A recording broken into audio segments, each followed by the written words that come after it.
ஈரானுடைய மிக முக்கியமான ஒரு அதிகார வட்டம் தான் இந்த பேச்சுவார்த்தையில் பங்கெடுக்கிறது. அதே போன்றுதான் அமெரிக்காவினுடைய அதிகார வட்டம். நடுவில் நின்று செயல்பட போறது பாகிஸ்தானுடைய பிரதமர், பாகிஸ்தானுடைய இராணுவ தளபதி, பாகிஸ்தானுடைய அதிகாரிகள். பாகிஸ்தான் தான் நடுவர்களாக இருந்து இதை முன்னெடுக்க போகுது. ஈரான் தான் முன்னாடி நிற்குது, நாங்கெல்லாம் தோத்துட்டோம்னு சொல்லி எழுதுறீங்களே, இது நல்ல முறைதானா, இப்படியெல்லாம் எழுதலாமா என்று சொல்லி கண்டிக்கக்கூடியவர், உண்மையிலேயே அவங்க தோத்துக்கிட்டு இருக்கிறவங்களை நீங்க ஜெயிச்சுக்கிட்டு இருக்கிறேன்னு சொல்லி எழுதுறீங்க அப்படின்னு சொல்லி அமெரிக்காவினுடைய ஊடகங்களை கடுமையாக சாடுவது மட்டுமல்லாமல், மிரட்டிக்கிட்டு இருக்கிறவனுக்கு மிரண்டு போய் சமாதானம் பேச வந்துட்டு நாங்கள் ஜெயிச்சிருக்கிறோம் அப்படின்னு சொல்லி சொல்றாரு.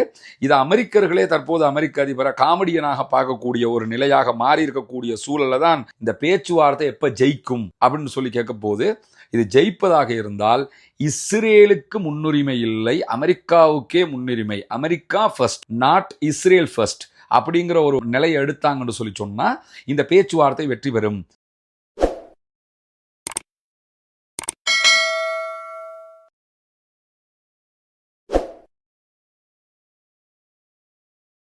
அன்புக்கினிய சகோதர சகோதரிகளே, நம் அனைவர் மீதும் ஏக இறைவனுடைய அமைதியும் கருணையும் உண்டாகட்டுமாக என்கிற உயரிய பிரார்த்தனைகளோடு, பாலஸ்தீனம் மீதான இஸ்ரேலிய ஆக்கிரமிப்பு இராணுவத்தினுடைய 2 ஆண்டு கால மாபெரும் யுத்தம், ஒரு மாபெரும் அழிவு தற்போது யுத்த நிறுத்தமாக மாற்றப்பட்டிருக்கக்கூடிய இன்றைய சூழல், இன்றோடு 183வது நாட்களை நாம் தாண்டி கொண்டிருக்கிறோம். இப்படியான ஒரு நாளில் ஈரானுக்கும் அமெரிக்காவுக்கும் இடையிலான ஒரு வரலாற்று முக்கியத்துவம் மிக்க சமாதான பேச்சுவார்த்தை தற்போது பாகிஸ்தானிலே ஆரம்பிக்கப்பட்டிருக்கிறது. நமக்கெல்லாம் தெரியும், பாகிஸ்தான் தலைநகர் இஸ்லாமாபாத்தில் இருதரப்புமே நேருக்கு நேர் சந்தித்து பேச்சுவார்த்தை நடத்த இருக்கிறார்கள். இதற்கு முன்பதாக கடந்த ஜூன் மாதம் அமெரிக்காவும் இஸ்ரேலும் இணைந்து ஈரானோடு 12 நாட்கள் சண்டையிட்டிருந்தன. அந்த நேரத்திலையும் இதே மாதிரியான ஒரு பேச்சுவார்த்தை நடத்தப்பட்டிருந்தது. அதற்கு பிறகும் இன்னொரு பேச்சுவார்த்தை நடத்தப்பட்டு கொண்டிருக்கக்கூடிய சந்தர்ப்பத்தில் தான் ஓமான்ல ஈரான் மீது அமெரிக்க இஸ்ரேலிய தாக்குதல்கள் ஆரம்பிக்கப்பட்டு, இந்த 2 பேச்சுவார்த்தையுமே நீங்க எடுத்துக்கிட்டீங்கன்னா ஈரானுடைய அதிகாரிகளும் அமெரிக்காவினுடைய பேச்சுவார்த்தை அதிகாரிகளும் நேருக்கு நேராக ஃபேஸ் டு ஃபேஸ் சந்தித்து பேசிய ஒரு பேச்சுவார்த்தை கிடையாது. ஒரே பீடினுக்குள்ள இருப்பாங்க, 2 தரப்பும் 2 ரூம்ல இருப்பாங்க, 2 இருந்துக்குவாங்க. நடுவுல யாரு பேச்சுவார்த்தையை நடத்துகிறார்களோ, ஓமான் நடத்துறாங்கன்னா ஓமான் என்ன பண்ணுவாங்கன்னா, ஈரான் சொல்றதை கேட்டுக்கிட்டு போய் நேரடியாக அமெரிக்காவினுடைய குழுவிடத்துல சொல்லுவாங்க, அமெரிக்கா சொல்றதை கேட்டுக்கிட்டு போய் ஈரானுடைய குழுவிடத்துல சொல்லுவாங்க. இதற்கு மறைமுக பேச்சுவார்த்தை அப்படின்னு சொல்லி சொல்லுவாங்க. இந்த மாதிரி தான் 2 பேச்சுவார்த்தைகள் ஈரானுக்கும் அமெரிக்காவுக்கும் இடையில நடைபெற்றது. ஆனா இன்னைக்கு நடக்கக்கூடிய பாகிஸ்தானுடைய பேச்சுவார்த்தையை பொறுத்தவரையில அப்படியான மறைமுக பேச்சுவார்த்தை எதுவும் கிடையாது. நேருக்கு நேர் ஃபேஸ் டு ஃபேஸ் சந்தித்து பேச இருக்கிறார்கள். அமெரிக்காவினுடைய துணை அதிபர் ஜேடி வான்ஸ் தலைமையில் அவர்களுடைய மிக முக்கியமான கடந்த கால பேச்சாளர்களாக இருக்கக்கூடிய ஜார்ஜ் குஷ்னர், அதே போன்று ஸ்டீவ் விட்காஃப் ஆகியவர்கள் இந்த குழுவோடு சேர்ந்து பேச்சுவார்த்தையில் கலந்து கொள்கிறார். அதே நேரம் ஈரான் சார்பாக ஈரானுடைய பாராளுமன்ற சபாநாயகர் ஹலீபாப் அவர்களும், அதே போன்று ஈரானுடைய ஃபாரின் மினிஸ்டர் அப்பாஸ் அராக்சி அவர்களும் பங்கேற்கிறார்கள். அவரோடு அவருடைய குழுவும் பங்கேற்கிறது. ஈரானுடைய மிக முக்கியமான ஒரு அதிகார வட்டம் தான் இந்த பேச்சுவார்த்தையில் பங்கெடுக்கிறது. அதே போன்றுதான் அமெரிக்காவினுடைய அதிகார வட்டம். நடுவில் நின்று செயல்பட போறது பாகிஸ்தானுடைய பிரதமர், பாகிஸ்தானுடைய இராணுவ தளபதி, பாகிஸ்தானுடைய அதிகாரிகள். பாகிஸ்தான் தான் நடுவர்களாக இருந்து இதை முன்னெடுக்க போகுது. இந்த பேச்சுவார்த்தை அமெரிக்காவுக்கும் ஈரானுக்கும் இடையில, ஈரான்ல புரட்சி ஒன்று வெடித்து 1979ஆம் ஆண்டு அமெரிக்கா வெளியேற்றப்பட்டு முழுவதுமாக ஆயத்துல்லா அலி ஹொமைனி அவர்கள் இருக்கிற காலத்தில் இது நடைபெற்றது. அன்றைக்கு நடந்த அந்த புரட்சிக்கு பிறகு ஈரானும் அமெரிக்காவும் நேருக்கு நேராக சந்தித்து பேசுகிற மிக முக்கியமான பேச்சுவார்த்தையாக இந்த பேச்சுவார்த்தை கருதப்படுகிறது. 2018 உடைத்த கடந்த கால ஒப்பந்தம், அதாவது அணு தொடர்பான ஒப்பந்தத்தை அமெரிக்க அதிபர் டொனால்ட் ட்ரம்ப் உடைச்சார். அந்த ஒப்பந்தம் 2015 கைச்சாத்திடப்பட்டது. அந்த ஒப்பந்தம் கூட இவ்வளவு முக்கியமான ஒரு ஒப்பந்தமாக சர்வதேச மட்டத்தில் பார்க்கப்படுவதில்லை.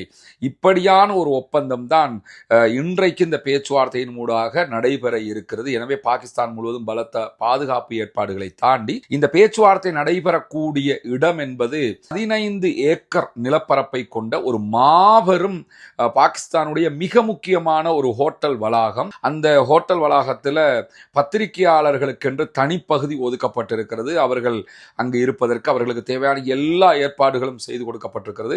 நூற்றுக்கணக்கான சர்வதேச பத்திரிகையாளர்கள் பாகிஸ்தானை வந்து அடைந்திருக்கிற அதே நேரத்தில் அந்த பத்திரிகையாளர்கள் இருக்கிற இடத்திற்கும் பேச்சுவார்த்தை நடைபெறுகிற இடத்திற்கும் இடையில சரியாக 1/2 கிலோமீட்டர் 500 மீட்டர் தொலைவு இருக்கிறது.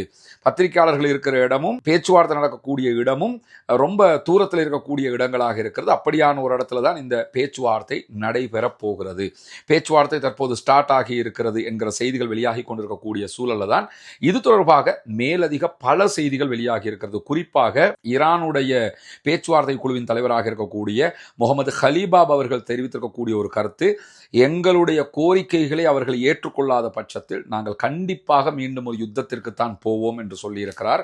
எனவே அந்த கோரிக்கைகள் ஏற்றுக்கொள்ளப்பட வேண்டும் என்பது அவர்களுடைய மிகப்பெரிய ஒரு வேண்டுகோளாக இருக்கக்கூடிய சூழல்ல தான் இந்த பரபரப்பான நிலை எட்டப்பட்டிருக்கிறது. இப்பொழுது இந்த பேச்சுவார்த்தை நடைபெறுவதற்கு அந்தாண்டாண்டு இருக்கிற நேரத்தில் ஒரு ½ அன் அவருக்கு முன்னாடி அமெரிக்க அதிபர் டொனால்ட் ட்ரம்ப் வளம மாதிரி இந்த குட்டையை குழப்புற கேஸை பண்ணுவார்ல, எதையாவது ஒன்று பண்ணிக்கிட்டே இருக்கணும். அவருக்கு என்ன பண்றாருன்னு அவருக்கும் தெரியாது. செஞ்சதுக்கு பிறகு எதையாவது சொல்லிக்கிட்டு இருப்பாரு. அந்த மாதிரி என்ன பண்ணாருன்னா அவர் உடனே ஒரு அறிவிப்பை விடுத்திருந்தாரு. அந்த அறிவிப்பு என்னன்னு கேட்டா, ஈரான் ஒரு மாபெரும் தோல்வியை சந்தித்துக் கொண்டிருக்கிறது அப்படின்னாரு. இதை எப்ப சொல்லணும்னா யுத்தம் நடந்துகிட்டு இருந்தா சொல்லணும். யுத்தம் இப்ப கிடையாது. இப்ப 3 நாட்களாக சமாதான நிலை நீடிக்கிறது, தற்காலிக சமாதான நிலை நீடிக்கிறது. 2 பேருமே பேச்சுவார்த்தை நடத்த போறாங்க. அப்ப என்ன பண்றாருன்னா ஈரான் தோத்து கொண்டு இருக்கிறது. சண்டை பிடிச்சிக்கிட்டு இருந்தா தானே தோக்க முடியும். சண்டையே இல்லை, நீயும் சமாதானத்துக்கு கூப்பிட்டுருக்கிற, அவங்க வந்திருக்கிறாங்க.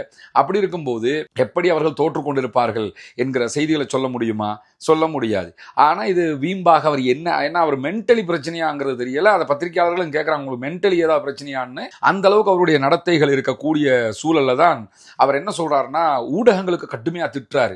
அமெரிக்காவுடைய ஊடகங்களுக்கு ஏன் திட்டுறாருன்னு கேட்டா, ஈரான் ஜெயிக்கிறது, ஈரான் மேலோங்கி கொண்டிருக்கிறது, ஈரான் வெற்றி பெறுகிறது அப்படின்னு சொல்லியெல்லாம் நீங்க பத்திரிகைகள், அவருக்கு அதான் பிரச்சனை. அமெரிக்காவினுடைய ஊடகங்களே ஈரான் ஜெயிக்குது அப்படின்னு சொல்லி எழுதுறான். அதனால அவருக்கு அதை சகிக்க முடியாம என்ன சொல்றாருன்னு கேட்டா, நீங்க ஈரான் ஜெயிக்குது, ஈரான் ஜெயிச்சிருச்சு, ஈரான் தான் முன்னாடி நிக்குது, நாங்கெல்லாம் தோத்துட்டோம்னு சொல்லி எழுதுறீங்களே, இது நல்ல முறை தானா?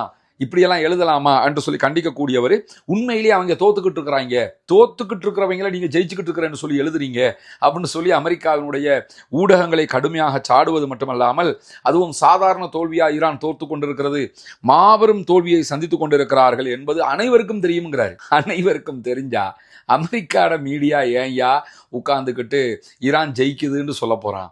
அனைவருக்கும் தெரிந்தது அமெரிக்காவினுடைய மீடியாக்களுக்கு தெரியலையா? வளமையில கம்பி கட்டுகிற கதைகளையும் பச்சை பொய்களையும் அவிழ்த்து விடுகிற வேலையை யாரு பண்ணுவா? அமெரிக்காட ஊடகம் தானே. அந்த ஊடகங்களே ஈரான் ஜெயிச்சிருச்சு என்று சொல்லும் போதுதான் அமெரிக்க அதிபருக்கு தாங்க முடியாம என்ன பண்றாருன்னு கேட்டா, நீங்க உட்கார்ந்து இப்படி எழுதிக்கிட்டு இருக்கிறீங்க, ஆனா அவங்க கடுமையாக தோற்று கொண்டிருக்கிறார்கள், தோல்வி அடைந்து கொண்டிருக்கிறார்கள். ஈரான்கிட்ட இப்பொழுது கடற்படை கிடையாது, விமானப்படை கிடையாது, விமான எதிர்ப்பு ஆயுதங்கள் எதுவுமே கிடையாது அப்படிங்கிறாரு. இந்த பேச்சுவார்த்தை அவங்க வந்தது எதுக்குன்னு கேட்டா, இந்த பேச்சுவார்த்தை அதாவது யுத்த நிறுத்தம் என்று அறிவிக்கப்படுவதற்கு ஒரு நாளைக்கு முன்னாடி கூட F-15 வகையான விமானத்தை சுட்டு வீழ்த்தி இருந்தார்கள். உலகத்திலேயே சுட்டு வீழ்த்த முடியாது என்ற அமெரிக்காவால் மார்தட்டி கொண்டு தெரிந்த F-35 விமானங்களை சுட்டு வீழ்த்தி இருக்கிறார்கள். F-18 வெளுத்து இருக்கிறாங்க. அமெரிக்காவினுடைய மாபெரும் விமானம் தாங்கி கப்பல் ரிட்டர்ன் போயிருச்சு, எனக்கு சண்டை பிடிக்க முடியல, ஏன்னா அவ்வளவு அடி வாங்கிட்டோம் என்று சொல்லி கப்பலை ரிட்டர்ன் எடுத்துட்டாங்க. இப்படி பல தோல்விகளை சந்தித்து விட்டு இப்ப வந்து திருப்பி எழுதுறாரு என்னன்னு கேட்டா, ஈரானுடைய கடற்படை மொத்தமாக அழிக்கப்பட்டுடுச்சு. கடற்படை அழிக்கப்பட்டுடுச்சுன்னு சொன்னா ஹொர்முஸ் திறந்துடலாமே, ஹொர்முஸை பத்தி ஏன் பேச்சுவார்த்தை நடத்தணும்? ஈரானோட ஜெயிச்சுட்டேன்னு சொன்னாலே இப்ப சமாதான பேச்சுவார்த்தையே தேவையில்லைங்கிறத நாங்க சாதாரண அறிவே. அப்படி இருக்கும்போது ஈரானோடு ஜெயிச்சிட்டோம்ங்கிறாரு, கடற்படையை அழிச்சிட்டோம்ங்கிறாரு. கடற்படையை அழிச்சிருந்தா ஹொர்முஸ் இப்ப திறந்திருக்குமே, ஹொர்முஸை திறக்க முடியலையே, வாங்கடா பேச்சுவார்த்தை நடத்தி அதை திறத்துக்கோம்னு கூப்பிடுறாரு. ஆனா கடற்படையை அழிச்சிட்டோம்ங்கிறாரு. விமானப்படையே ஈரானுக்கு கிடையாதுங்கிறாரு. விமானப்படை இல்லைன்னா இவ்வளவு ட்ரோனை ஏவிக்கிட்டே இருப்பானா? அதை யோசிக்க வேணாமா? எத்தனை ட்ரோன் ஏவி இருக்கிறான், எத்தனை இடத்துக்கு அடிச்சிருக்கிறான். அப்ப விமானப்படையே இல்லை அப்படிங்கிறாரு. அதை தாண்டி விமான எதிர்ப்பு ஏவுகணைகள் இல்லை அப்படிங்கிறாரு. விமான எதிர்ப்பு ஏவுகணை இல்லாம தான் F-35 இருந்து F-15 வரைக்கும் எல்லா விமானங்களையும் சுட்டு சுட்டு வீழ்த்துக்கிட்டு இருந்தானா, குருவி சுடுற மாதிரி சுட்டுக்கிட்டு இருந்தானா? அப்ப கடைசி நிமிடம் வரைக்கும் அவர்கள் தாக்குதல் நடத்தி விட்டு சமாதான பேச்சுவார்த்தைங்கிறதுனால ஸ்டாப் பண்ணியிருக்கிறோம். இன்றைக்கு காலையில் ஈரான் வெளியிட்ட அறிவிப்புல கூட IRGC என்ன சொல்லியிருக்கிறாங்கன்னா, எங்களுடைய விரல்கள் டிகர்ல இருக்குது அப்படிங்கிறாங்க. அந்த துப்பாக்கி முனையில் வச்சுக்கிட்டு இருக்கிறோம், நீங்கள் கொஞ்சமாவது சரிக்கினீங்கன்னா அட்டாக் பண்ண ஆரம்பிச்சிருவோம், ஹொர்முஸை திறக்கிறத நினைச்சும் பார்க்க முடியாது உங்களுக்கு அப்படின்னு மிரட்டிக்கிட்டு இருக்கிறான். மிரட்டிக்கிட்டு இருக்கிறவனுக்கு மிரண்டு போய் சமாதானம் பேச வந்துட்டு நாங்கள் ஜெயிச்சிருக்கிறோம் அப்படின்னு சொல்லி சொல்றாரு. இது அமெரிக்கர்களே தற்போது அமெரிக்க அதிபரை காமெடியனாக பார்க்கக்கூடிய ஒரு நிலையாக மாறி இருக்கக்கூடிய சூழல்ல தான் முக்கியமாக அவர்களுடைய நீண்ட கால தலைவர்கள் இப்போது யாருமே உயிரோட இல்லை அப்படின்னு சொல்லி எழுதுறாரு அமெரிக்க அதிபர் டொனால்ட். அவங்க உயிரோடு இல்லை, ஆயத்துல்லா அலி ஹாமனி கொல்லப்பட்டுட்டாரு, அலிலா அலிஜானி கொல்லப்பட்டுட்டாரு, அவங்க எல்லாம் கொல்லப்பட்டாங்க தான், அது உலகத்துல யாருமே மறுக்கலையே. ஆனா தலைவர்கள் கொல்லப்பட்டும் ஆட்சி கவிழலையே, தலைவர்கள் கொல்லப்பட்டும் ஈரான் தோக்கலையே, தலைவர்கள் கொல்லப்பட்டும் இன்னும் கெத்தா நின்று சண்டை பிடிப்பேன்னு நினைக்கிட்டு இருக்கிறானே. நீங்க லெபனான்ல யுத்தத்தை நிறுத்தலைன்னு சொன்னா சமாதானமே வரமாட்டோம் நின்னானே, அப்ப இதுக்கெல்லாம் என்ன பண்ண போறீங்க? இது எல்லாம் சொல்லி போட்டு கிண்டலாக என்ன பண்றாருன்னு கேட்டா, அந்த அல் ஜசீரா வெளியிட்டிருக்கக்கூடிய செய்தியிலே என்ன சொல்றாங்கன்னு கேட்டா, இவ்வளவையும் வெளியிட்டிருக்கக்கூடிய அமெரிக்க அதிபர் கிண்டலாக அல்லாஹ்வுக்கே எல்லா புகழும் என்று சொல்லி இருக்கிறார். அல்லாஹுவையே கேவலப்படுத்துவதற்கு முனைகிறார் அமெரிக்க அதிபர் டொனால்ட் ட்ரம்ப்.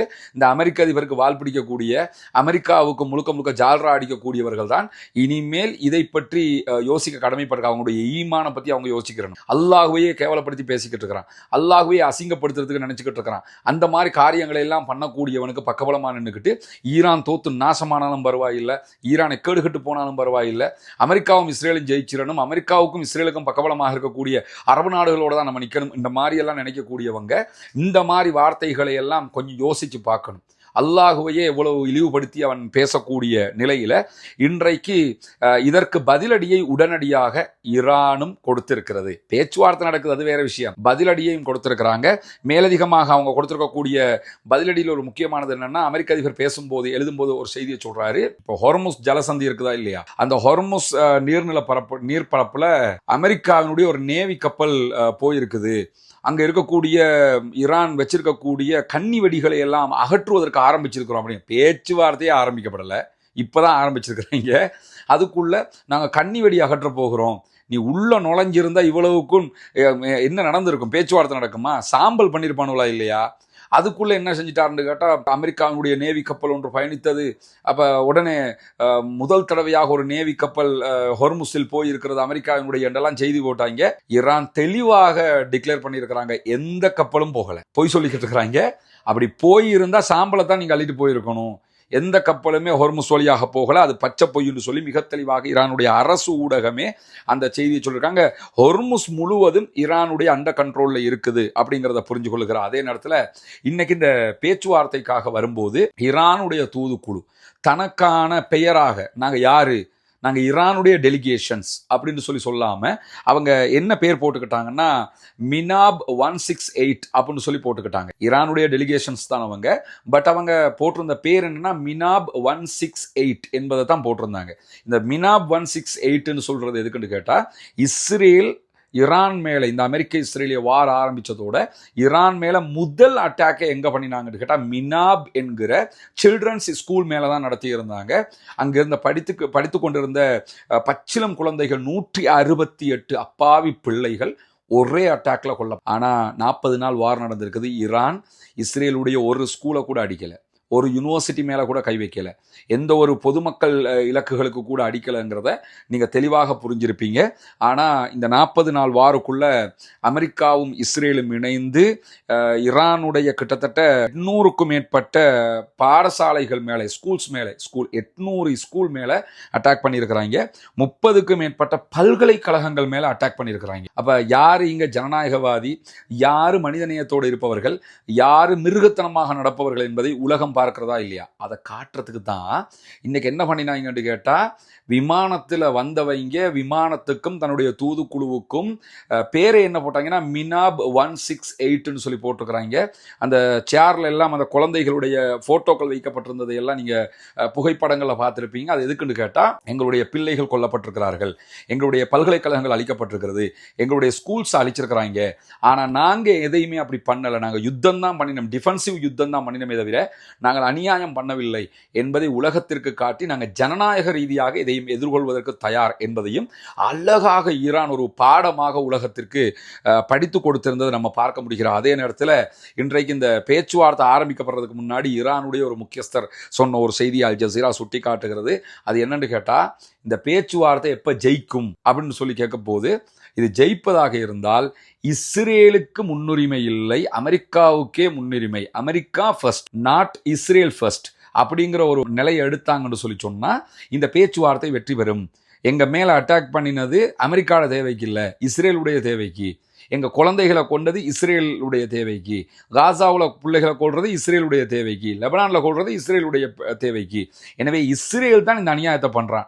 நீங்க இஸ்ரேல் ஃபர்ஸ்ட் என்கிற இடத்தை தூக்கிட்டு அமெரிக்கா ஃபர்ஸ்ட் என்கிற இடத்துக்கு வந்துட்டீங்கன்னு சொல்லி சொன்னா பேச்சுவார்த்தை ஜெயிக்கும், சண்டை இருக்காது, யுத்தம் இல்லாம போயிடும், எல்லோருமே நன்றாக இருக்கலாம் அப்படிங்கிற அற்புதமான ஒரு செய்தியை ஈரானியர்கள் இன்றைக்கு விடுத்திருக்கிற அதே நேரத்தில் இஸ்லாமாபாத்தில் பேச்சுவார்த்தைகளுக்கு முன்பதாகவே ஈரானுடைய கோரிக்கைகளை அமெரிக்கா ஏற்றுக்கொண்டிருக்கிறது என்கிற செய்திகளும் வெளியாகி இருக்கிறது.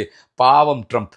ஏன்னா ஒரு பக்கம் நீங்க சொல்றதெல்லாம் நான் செஞ்சிருவேன் அப்படின்ட்டு, இந்த பக்கம் வந்து நான் யார் தெரியுமா அப்படின்னு சொல்லி ட்வீட் போட்டுக்கிட்டு இருக்கிறது. அதுக்கு சொல்றது என்ன, அவர பார்வையில் பார்த்தா உண்மையிலே அவர் தான் பேப்பர் டைகர். நேட்டோ கண்ட்ரிஸுக்கு எல்லாம் என்ன சொல்லுவாரா, நீங்களாம் பேப்பர் டைகர், காகித புலிகள் அப்படின்னு சொல்லுவாரு. உண்மையிலேயே இந்த ஆள் காகித புலின்னு சொன்னா காகிதத்துக்கு கேவலம். அந்த அளவுக்கு இந்த ஆளுக்கு என்ன சொல்லணும்னா எக்ஸ் புலின்னு தான் சொல்லணும். அந்த எக்ஸ்ல ட்விட்டர்ல வந்து ட்விட்டர் புலி ஒரே ஏதாவது எழுதிக்கிட்டு இருக்கிறது, அந்த மாதிரி ஒரு கேஸு. அவர் வந்து நாங்கள் ஜெயிச்சிட்டோம் வெடிச்சிட்டோம்னு சொல்லிக்கிட்டு இருக்கக்கூடிய சூழலில் இன்னைக்கு வெளியாக இருக்கக்கூடிய தகவல்களை பேச்சுவார்த்தை ஆரம்பிக்கிறதுக்கு முன் நிபந்தனையாகவே ஈரான் என்ன சொல்லியிருந்தாங்கன்னா, லெபனானில் யுத்தத்தை நிறுத்தணும் உடனடியாக. அதே மாதிரி எங்களுடைய சொத்துக்கள் தடை செய்யப்பட்டிருக்கிறது, பல இடங்கள் எங்கள் சொத்துக்களை முடக்கி வச்சிருக்குது அமெரிக்கா, அது எல்லாத்தையும் ஃப்ரீஸ் பண்ணி வச்சிருக்கிறதெல்லாம் ரிலீஸ் பண்ணணும் அப்படின்னு சொல்லியிருந்தாங்க. உடனடியாக அதற்கு பதில் கிடைத்திருக்கிறது.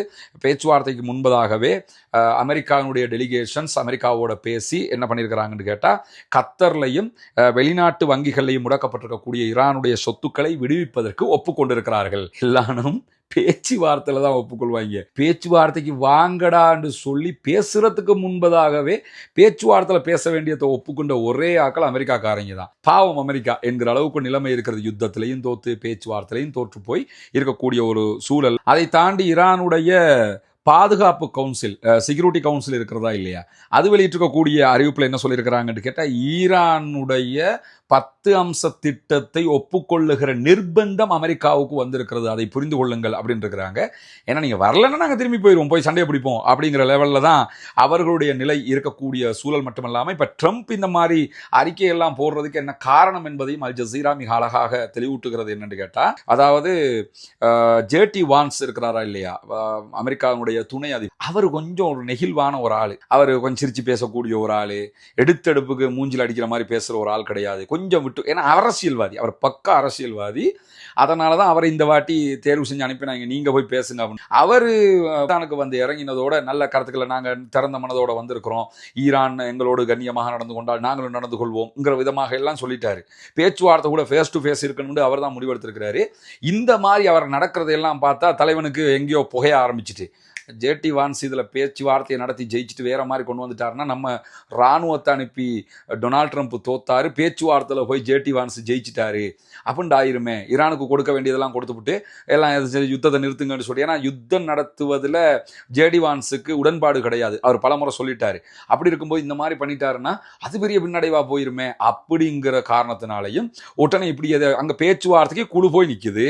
நீங்க கேட்கறதெல்லாம் தர்றோம்டாச்சு, வாங்க எங்களோட சமாதானம் பேசுவோம்னு சொல்லியாச்சு. அதுக்கடையில் எங்களுடைய நேவி கப்பல் போனது, நாங்கள் ஜெயித்து கொண்டு இருக்கிறோம் சொல்லி எல்லா மீடியாக்கும் திட்டி தீக்கிறாருன்னா இந்த ஆளுடைய மனோநிலை எப்படி இருக்குங்கிறத நம்ம புரிந்து கொள்ளுகிற அதே நேரத்தில் அமெரிக்காவுக்கும் இடையில பேச்சுவார்த்தைகள் ஃபேஸ் டு ஃபேஸ் ஆரம்பமாக இருக்கிற அதனுடைய செய்திகள் வருகிற போது நம்ம உடனுக்குடன் உங்களுக்கு கொண்டு வர தயாராக இருக்கிற அதே நேரத்தில் மேலதிகமாக இஸ்ரேலுடைய ஊடகமாக இருக்கக்கூடிய ஹரேட்ஸ் வெளியிட்டிருக்கக்கூடிய அறிவிப்பில் இஸ்ரேலிய பிரதமர் பெஞ்சமின் நெத்தன்யாஹுக்கு தன்னுடைய யுத்த நடவடிக்கைகளை உடனடியாக குறைக்க வேண்டும் என்கிற அழுத்தத்தை அமெரிக்க அதிபரும் அமெரிக்காவும் கொடுத்திருக்கிறது என்கிற செய்திகள் வெளியாகி இருக்கிறது. குறிப்பாக பெய்ரூத் மேல அட்டாக் பண்றதை உடனடியாக நிறுத்தணும் இருக்கிறாங்க.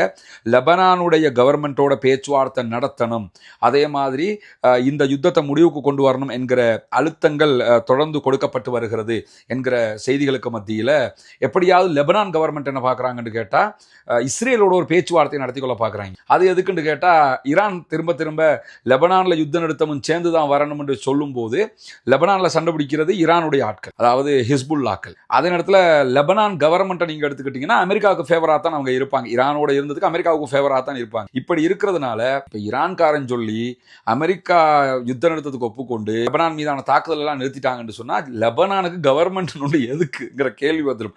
அதனால தான் நாங்கள் இஸ்ரேலோடு பேச்சுவார்த்தை நடத்துவதற்கு தயாராக இருக்கிறோங்கிறாங்க. இஸ்ரேல்காரன் அவங்களை கணக்கெடுக்கவே இல்லை.